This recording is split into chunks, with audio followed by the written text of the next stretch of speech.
Здорово. Сегодня у меня на столе аккумуляторный термоклеевой пистолет под 11-миллиметровый стержень на платформе Makita LXT. Будет небольшой обзор и проведу параллели с сетевым. Почему вообще именно аккумуляторный? Постоянно при работе из-за провода пистолет падает, клей растекается, короче, неудобно. И второй момент, даже там, где его использовать было бы лучше, чем какие-нибудь жидкие гвозди, всегда ловишь себя на мысли, что для тюбика с клеем розетка не нужна. И даже имея нормальный термопистолет, другой раз лень им пользоваться. Потому что думаешь, дотянется шнур, не дотянется, или надо удлинитель, или нафиг из тюбика склеить. Здесь же все удобно. Благодаря аккумулятору он очень устойчивый, и, что интересно, у него с конца подтекает меньше, чем у сетевого. Многие это как инструмент вообще не воспринимают, Брось, это несерьезно. Это какой-то жалкий детский уровень. но я считаю, что в хозяйстве вещь очень полезная, именно как бытовой инструмент. Пистолетов этих у меня было, наверное, штук 6, как самые убогие из магазинов с дешевым говном, так и фирмовые. Сразу отмечу, что пистолеты со стержнем 7 миллиметров я вообще не воспринимаю. Они для меня что дорогие, что дешевые, Говно. а вот 11 миллиметров можно работать. Сразу я начитался страшных отзывов о том, что они сжирают аккумулятор моментально. Что могу сказать? То же, что и в своем обзоре маленькой уши. Ссылка в описании. Если у вас АКБ фирмы дешевое говно, на которой ампераж указан для красоты и не имеет ничего общего с банками, что находятся внутри, то действительно так. Если же аккумулятор нормальный, не обязательно Makita, то для большинства работ даже двойки хватит. На наклейку фирмы можно не обращать внимания. На маркетплейсах есть любые. И в данном случае не только фирмы, но и платформы.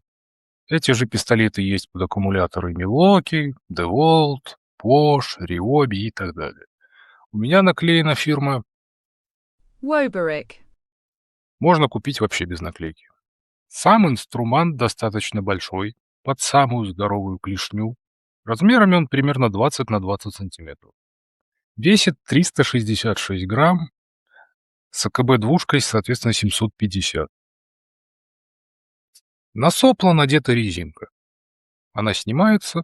Само сопло сделано шестигранником у основания. Можно легко открутить и заменить на другое. На маркетплейсах их разных продается немерено, всех форм и размеров. Под рукоятью у него клавишный переключатель. Включил, светится, значит нагрев пошел. Время нагрева у него от сетевого почти не отличается. Включил, и через 6,5 минут можно работать. Спереди кнопка с индикацией заряда аккумулятора. Показывает плюс-минус точно. Качество сборки нормальное. За такие деньги можно даже сказать неплохое. Поковырялся я немного у него в кишках. Ну, ничего интересного. Из недостатков, в месте, где припаяна кнопка, некоторые провода при зачистке ободрали до толщины волоса. И что еще мне очень не понравилось, контактная колодка просто деревянная, сделана прям отвратительно. Аккумулятор достается с трудом. Ну понятно, сделано в Китае. Это же сраное китайское дерьмо. Насколько его хватает? Полностью заряженный аккумулятор двушку высаживает в ноль за 2 часа 40 минут непрерывной работы. Сам инструмент разогревается до такого состояния, что за него не взяться примерно за 50 минут. Понятно, что я не сижу целый день с ним за столом, не клею какие-то поделки, там действительно уже сетевой, наверное, удобнее. Здесь же как разовая акция. Включил, что надо приклеил, залил и выключил. Короче, кайф. Итак, плюсы, минусы, нюансы. Плюсы. Дешевый. На момент покупки он стоил в районе $13. Уже после Нового года пропал. За эти деньги просто пушка. Сколько он проживет, покажет только время, но есть у меня подозрение, что если он сломается, при его цене я даже внутрь не полезу смотреть, что с ним. Просто куплю новый такой же. Дальше. Удобство использования. Для меня он гораздо лучше, чем сетевой. Он не заваливается на бок, кабель не мешает, вот этого всего не происходит. Короче, опять же, топчик. Минусы. За такие деньги хрен его знает, к чему тут придираться. Ну, терминал очень тугой. К нюансам я бы отнес то, что без нормального аккумулятора он нормально работать не будет. Это надо принять. Что могу сказать в итоге?